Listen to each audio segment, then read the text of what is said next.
Okay. So after the most recent chapter, I think it's fair to say that Oda put so many arguments to bed. And before we go night night, Shanks hooked us up with some of that ultra rare, special, one of a kind kid pack. But before we go passing that thing to the left, make sure you look down to the right, hit that like button, make sure you subscribe, hit the notification bell because we're dropping videos on here every week for you guys. Let's get straight into it. Hey, listen!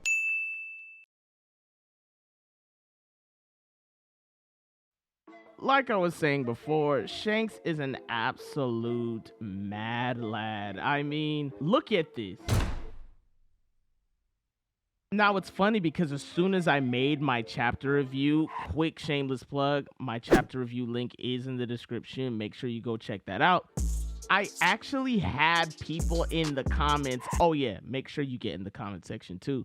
I had people in the comments telling me Mihawk is still the strongest in the verse.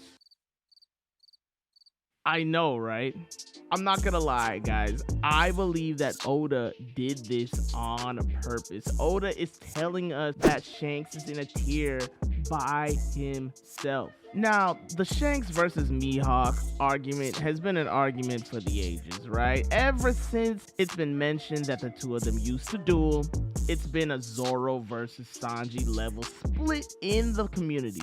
Even at Marineford, when Shanks showed up, he offered to fight anybody. And Mihawk, who was undamaged at the time, refused the challenge and walked away, claiming he wouldn't fight a one-armed man. And boy, do I really wish Eustace Captain Kidd had this mindset, right? Bro, just save face. Ain't nothing wrong with it. So the Mihawk Brigade piped up this week after Shanks took this massive W against Kidd. But let's get serious, guys. Mihawk isn't doing what Shanks did, and we actually have the panels to prove it. Let's take it back to Marineford. Whitebeard pulled up with the whole grand fleet, and Mihawk took everybody by surprise and was the first to step up. He said, and I quote, "I just want to measure the distance between us and that man." And he followed up with one swing of his sword,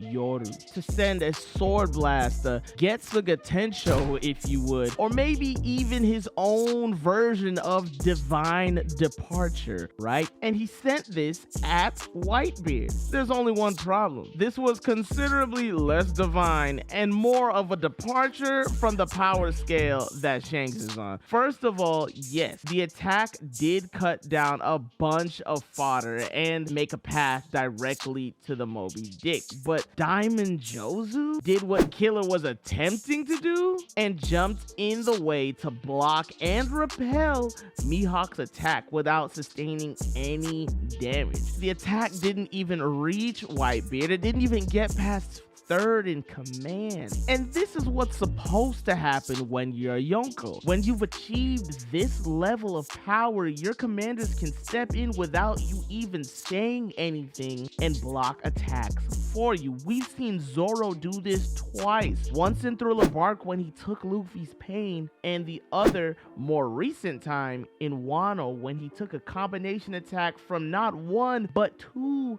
Yonko. Alright, of course he was seriously damaged after that. It was 2 Yonko after all, but he didn't get instantly obliterated off the face of the map, and he survived with some help, of course. But I'm saying this to say that he could probably tank a swing from Mihawk at this point, no problem. And Zoro is a Yonko commander. Now, my friends, let's take Mihawk out of the equation and place Shanks in. It all of a sudden becomes a bit more questionable. First of all, where I'm sure Zoro can tank a sword blast from Mihawk, I don't know if he can just tank a divine departure from Shanks, an attack that Roger used to one-shot Odin. And there's definitely something up with the attack itself, right? But let's get off of Zoro. Jozu himself might not be able to tank an attack from Shanks. Now, due to the nature of his devil fruit, he he might not get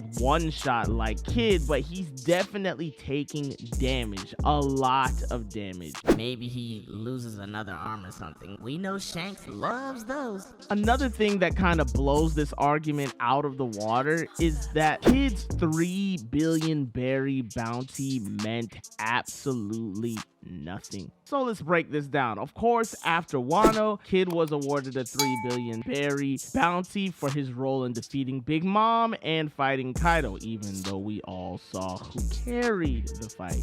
Even so, he was awarded the same status as Luffy and Law, which put him 1.6 billion less than Kaido and Big Mom, who they just collectively defeated. And of course, 1.8 billion higher than even Blackbeard. Side note, Blackbeard's bounty should be way higher after beating Ace, stealing the strongest paramecia in the world, thus having 2 devil fruits, and of course, taking over Hachinosu. I'm just saying, Morgans and brand new, you're slipping. But I'm just here to give you a perspective of what the world government thinks about Kid.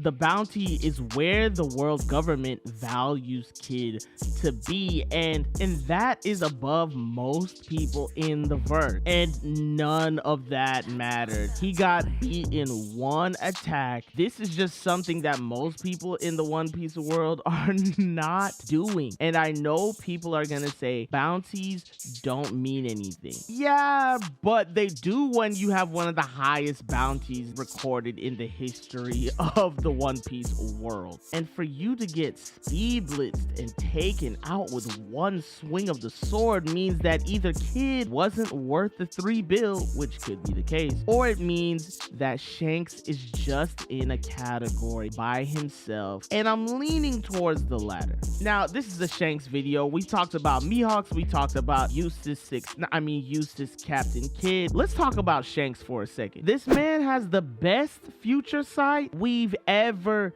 seen. This man's future sight is clearly on another scale. Listen, not to get back on Mihawk, but for all the Mihawk stands out there who think that Mihawk has some of the best observation haki in the series, I don't really want to argue that, because picking out Luffy in a crowd of a bunch of people is not even that crazy of a feat of observation haki, and we have no other panels of Mihawk using observation haki otherwise. But let's be real, is Mihawk's observation haki really on this level? Do you think that Mihawk is a future sight user? And even so, what if he is, right? So is Katakuri, and so is Luffy, but they ain't using future sight like this. This man Shanks played a whole scene in his head, complete with the outcome and the casualty calculations. Like, this puts his future sight on another level. I mean, let's face it, post 1079, the Shanks hype is real, and it's Oda hyping him up. So don't shoot the messenger. I'm just here reporting on what Oda is doing. Oda writes it and I just talk about it. And what I'm saying is he's been hyping Shanks up for over 20 years. And after chapter 1079,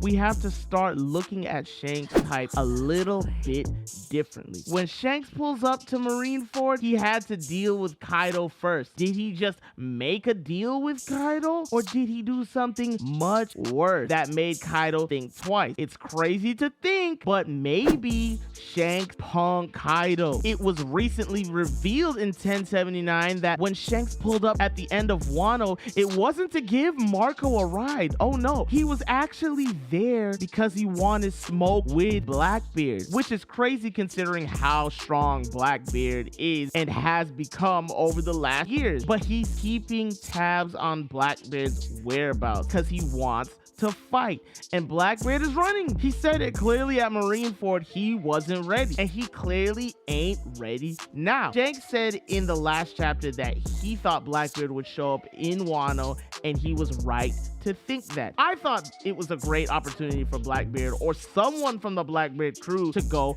devil fruit hunting in Wano, but he never did. Let's call it what it is. Blackbeard is ghosting Shanks, and it's understandable. Blackbeard is definitely not dumb. Kid might be dumb, but Blackbeard is not. He's not gonna take Shanks on until he's ready, and it's just crazy to see someone with 2 devil fruits and hockey be afraid of one guy with 1 arm. But when that one guy is Shanks, it makes a little more sense. He also scared an admiral with his level of Conqueror's hockey. I mean, come on, an admiral, the highest level of a marine rank besides fleet admiral. Let's be serious. The man basically controls his Conqueror's hockey like Yusuke controls the spirit gun. He can use it to damage his surroundings. He can coat his sword with it, as stated by Kaido, but later we saw him use it against Kid, and he even sends waves across the land, as we saw with Aramaki. I'm sorry, but Shanks isn't just proficient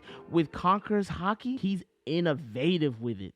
I honestly just believe that with 1 chapter, Oda put all arguments to bed surrounding this man. And I'm not necessarily saying that he's the strongest person in the verse, but the strongest pirate at this moment in time, 100% he is. Maybe his crew is too. Shoot, maybe if Kizaru tries to pull a fast one, Ben Beckman smokes him. Who knows? I'm just saying, chapter 1079 was pure Shanks hype, and the Shanks hype is real. I appreciate everybody that made it to the video this far. Make sure you like and subscribe, and most importantly, get in the comment section. Let me know how you feel about chapter 1079, and most importantly, let me know how you feel about Shanks. Is Shanks stronger than Mihawk? Are we still participating in this argument, or are we ready to put that to bed? Let me know in the comment section. This has been your boy, your brother from another mother, Sifu that guy speaking. Make sure you guys stay safe,